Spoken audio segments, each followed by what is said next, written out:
Vous savez, quand vous annulez une élection juste la veille du deuxième tour, vous validez le premier tour et vous annulez à la veille du deuxième tour. C'est pas très bon. Mais visiblement, il y avait déjà là la question de l'ingérence russe sur les réseaux sociaux, la désinformation, bref, la propagande russe qui s'implique en Roumanie, mais comme on le voit aussi en Moldavie. La Moldavie, on se connecte tout de suite. Alban Mikosi, notre grand reporter, est sur place. Il a interviewé la présidente moldave. On a assisté à cela il y a quelques instants. Alban Mikosi, merci beaucoup d'être avec nous. Comment est-ce que vous l'avez perçu, Alban Mikosi, la présidente moldave? Est-ce qu'il y a beaucoup de pression aujourd'hui avec cette élection déterminante?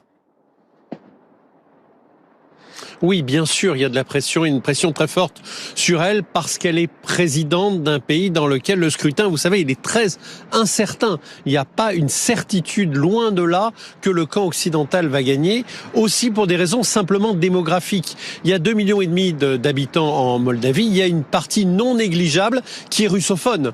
Et cette partie-là, elle va évidemment voter et elle vote traditionnellement pour les candidats pro-Kremlin. Et puis il y a la diaspora. La diaspora, c'est environ 1 million de Moldaves qui votent à l'étranger. Alors ceux-là votent d'habitude plutôt occidental, mais il n'y a pas de certitude là aussi. C'est pour ça que tout est important et la mobilisation du moindre électeur. Voilà pourquoi, vous l'avez entendu, elle fait appel aux électeurs pour qu'ils aillent aux urnes. Actuellement, le taux de participation à la mi-journée, il était supérieur de 2 points à celui des récentes présidentielles. Autant dire que c'est plutôt le signe d'une mobilisation. J'ai justement une électrice avec moi, Anna Goutsou.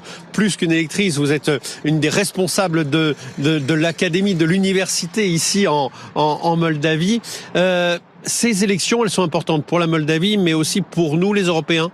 Oui, bien sûr, parce que la République de Moldavie, elle se trouve aux frontières de l'Union européenne et dans les conditions de la guerre que la Russie mène contre l'Ukraine, il est important d'avoir un partenaire et un voisin sûr, un voisin qui soit accroché aux valeurs européennes et bien sûr à tout ce qui signifie l'Union européenne, c'est-à-dire une politique économique stable, la prospérité, la sécurité et les citoyens qui, en principe, ceux qui sont des citoyens européens, bien sûr qu'ils ont un avenir. Et nous, les citoyens de la République de Moldavie, nous voulons également faire partie de cette communauté européenne qui est une communauté historique.